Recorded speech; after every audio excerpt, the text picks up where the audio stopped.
we were studying about refractive index in the previous class.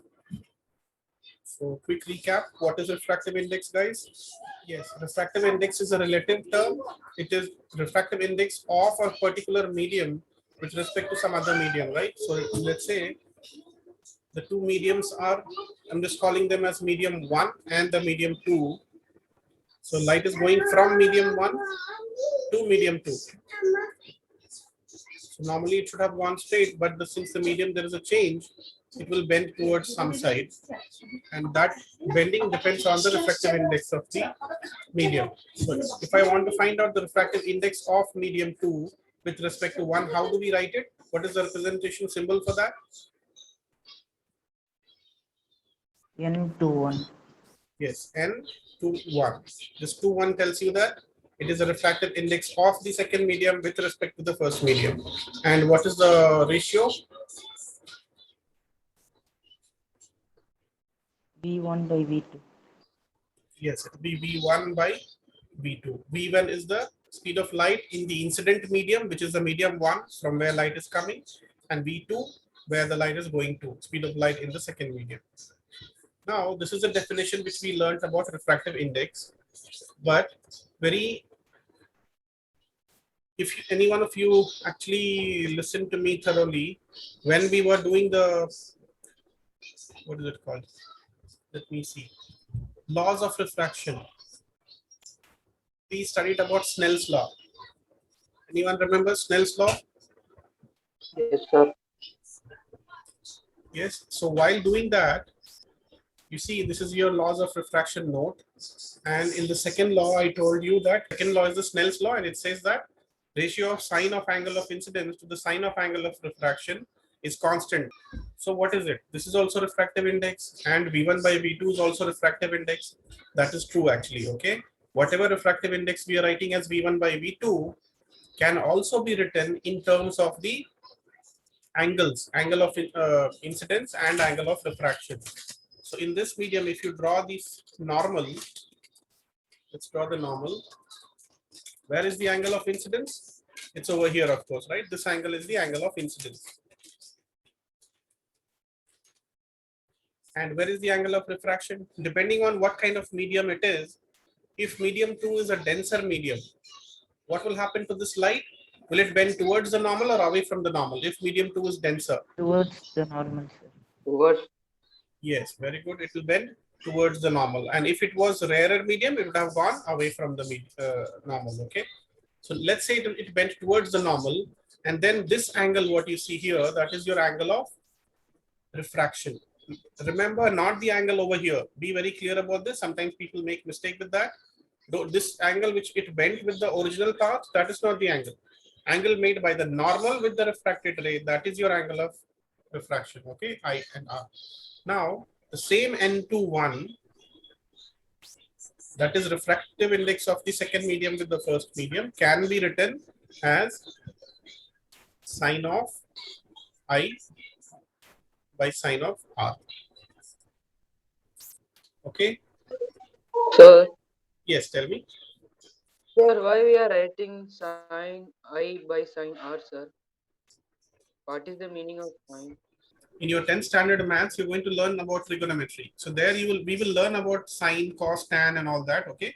Then this will start making more sense. So right now I'm not going to take you there because trigonometry is not a small topic. So just remember that sine of angle of incidence is by sine of R, that is the ratio, and this ratio comes from which law? From the Snell's law. And this ratio also is equal to the refractive index of the medium.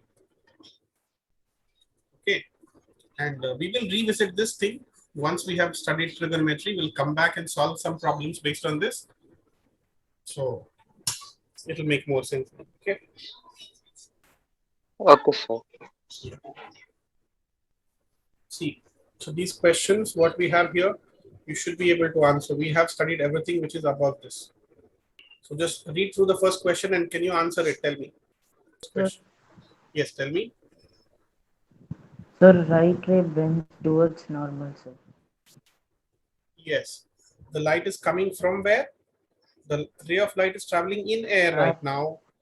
and then enters obliquely into water, air to water. So water is a denser medium. We know that from the experience. We have seen the table. Water is denser than air. So since it is denser, it will bend towards the normal. Rarer to denser. Rarer to denser medium. That's why it will bend towards the normal. Okay. So let's see the second question. So light enters from air to glass having refractive index of 1.5. What is the speed of light in glass if the speed of light in vacuum is given? So a very simple question, right? So light is entering from air to glass. So I will quickly draw the thing, air, and the second medium is glass. Let's say the light is entering like this. And of course it is going from the rarer to denser medium. So it will bend towards the normal. Yes. And they are asking us to find the speed of light. So of course, we know that refractive index of glass with respect to air is equal to what? Speed of light in air by speed of light in. We can see this same formula in terms of 2 and 1 also. Let's say this is 2 and this is 1. So it will be N21 is equal to V1 by V2. So whichever helps you, you can try to remember the formula using that. And so refractive index of this glass with respect to air is already given, right? Light enters from glass having refractive index 150. What did I tell you? Refractive index, they have given the number and they did not tell with respect to what. So what does that mean? This is the absolute refractive index actually. It is with respect to air or vacuum. So this will be 1.5. Now, what is the speed of light in air? They have given you 3 into 10 to the power 8 meters per second.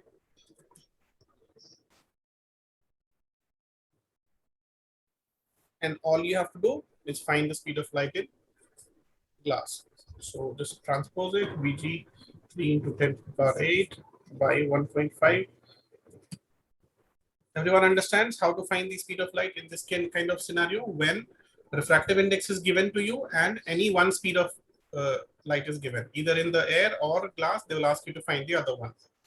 Sometimes they'll give you both the speeds, they will ask you to find the refractive index also. This is comparatively very simple question, okay? Quickly confirm, guys, all of you understood this question?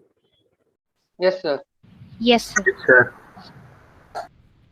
All right, okay. Find out from table 10.3 the medium having the highest optical density and find the medium with the lowest optical density. So we have done this already, right? So quickly, which one has the highest optical density? Which is the densest? Again, I couldn't hear you.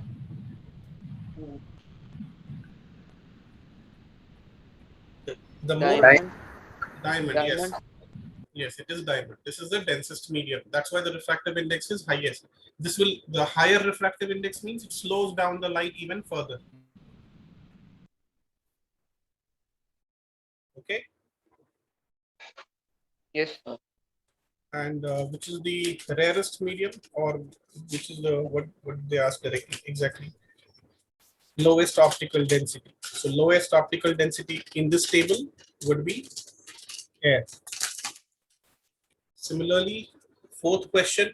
This is also very simple. You are given kerosene, turpentine, and water, three things from the table. In which of these the light will travel fastest? Remember, kerosene, turpentine, and water. Kerosene, turpentine, and water. Water. Sir, can you repeat the question? I didn't understand, sir. Yes, I will explain again. So they're asking you in which of these mediums, water, kerosene, or turpentine oil, in which medium the light is traveling fastest. Is that correct, guys? That's the question, right? In which of Yes, these the sir. light travel fastest? Yes. So which one do you think the light will travel fastest? Water. Water, sir. Yes, Water. water. Absolutely right. It will travel fastest in water because it has the lowest refractive index. Low refractive index means it is the rarer medium, more optically rare. What is the word? Low optical density, you can think. The closer it is to the air or vacuum, the faster the light is going to be in that medium. So water, the light will travel faster. Okay. Since we solved all four, so let's complete this fifth one also. What is the refractive index? The refractive index of diamond is 2.42. What is the meaning of this statement? What does it mean, guys? It is denser. No. See, when they ask meaning, denser or rarer comes when you compare it with something. No, where are we comparing it with anything? No, right? There's only diamond given. There's nothing else. So we cannot say whether it is denser or rarer. Only when we compare with something, then we can say something is denser or rarer. But right now, it is just given the number 2.42, and we know that from the table that it is denser. That is correct. I understand that why you think thought that way, but still, the meaning of a number like this, you just say that the ratio of speed of light in air to the speed of light in diamond, that is 2.42. That is the meaning of this number. Okay, the ratio of speed of light in air to the speed of light in diamond, that is 2.42. We are done with the refractive index. Now we are going to get into the lenses. This is very similar. So if you had understood the mirrors, this thing is going to be very easy for you to understand. Just like the mirror formula, lens formula is very similar. There is magnification, and then you have the sign convention, and you also have the ray diagrams. Very similar approach, just like the mirrors. When the mirror was concave, it had 6 cases, right? We learned about 6 ray diagrams based on that. So in a concave mirror, you had 6, but here, this thing, these 6 ray diagrams. So here you have your 6 ray diagrams. And as you can see, they are related to the convex lens, not the concave. And to be exact, actually, it is not just a convex, this is a double convex. So this side is also convex, this side is also convex. So it's a double convex lens actually. But in general, you just call it as a convex lens for now, for your 10th standard. Okay, so whatever lenses we are studying, it is double convex. And this is also your double concave, but you don't have to mention the word double. You'll just call it as convex and concave for you as of now. From the next class, we will start taking these ray diagrams. We'll also go through the rules, and then we'll talk about it.